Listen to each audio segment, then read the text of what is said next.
She said it just loud enough for everyone in row 8 to catch. Well, look who it is.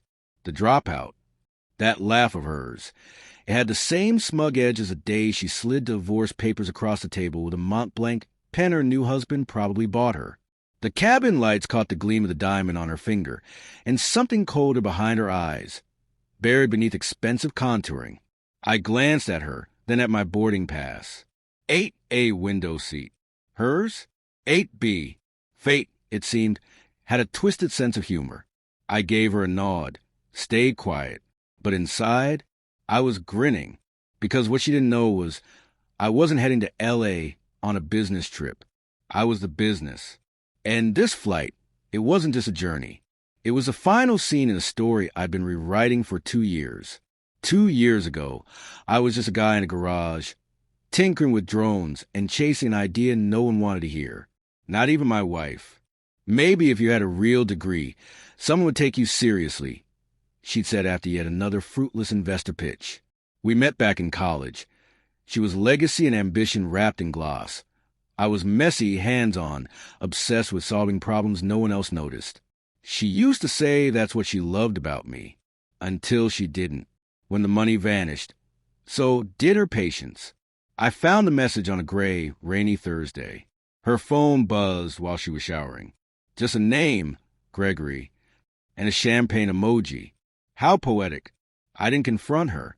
Not then. I let it all unfold. Silent dinners, late nights, perfume that lingered just a little too long.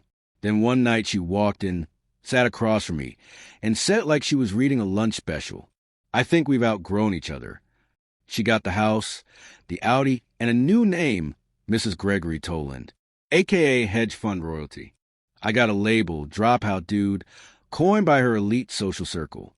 It stuck. Hell, it even made it onto Twitter for a while. But being underestimated?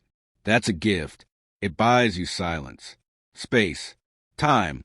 I started over, quietly. No press, no posts, just me, some takeout bad coffee, and lines of code. My drone logistics software, autonomous load balancing for emergency airlift operations, finally caught someone's attention. DARPA called first, then FEMA. And by the time I inked a deal with a major aerospace firm, I had patents, a growing team, and contracts thick enough to stop bullets. Still, I wasn't done. I kept tabs on her. She paraded Gregory like a prize.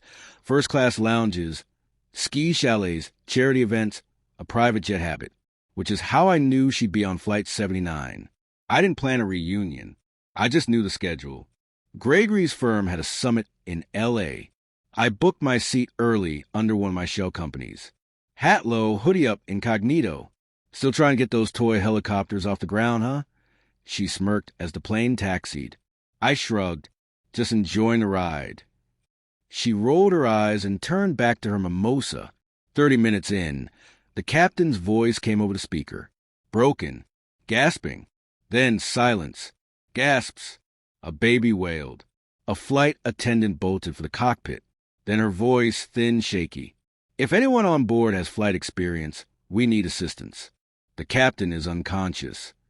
My ex turned toward me, snickering. Oh, great. What are you going to do? Drop out? Fly the plane? I stood up. Her smirk collapsed. I walked past stunned passengers and into the cockpit. The pilot was slumped over, pupils glazed.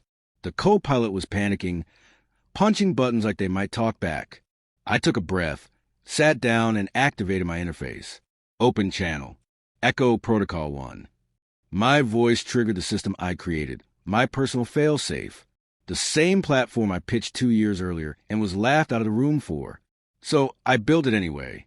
A drone-assisted guidance system for aircraft in distress. Fully automated emergency landing. Guided by satellites and real-time mapping. I'd written every line of its code.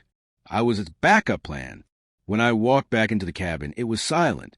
We touched down 20 minutes later, smooth as silk, guided by my own algorithm. Applause erupted. Reporters crowded the terminal. Crew thanked me. Someone called me a hero.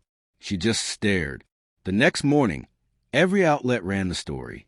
Unknown tech founder lands plane after mid-flight medical emergency. But that wasn't the real twist. The twist came hours later, when an SEC investigation launched, triggered by anonymous drone footage leaked the same day. Footage from the last summit Gregory attended. Footage my drones had captured 6 months ago. Footage I released 2 hours after our flight landed. Headlines splashed her name everywhere. Toland's wife linked to insider trading scandal. Her voice messages to Gregory had been revealing. By noon, their assets were frozen. By nightfall, my company's valuation had tripled. 2 days later, I was back at the gate for my return flight. She was there. No makeup, no ring. "You set me up," she whispered. I looked at her. Really looked. "No," I said. "You just gave me the match." I let it burn. She didn't follow me onto the plane. I sat down in 1A this time. Still a window seat. Same sky, but it belonged to me now. And I wasn't flying coach anymore.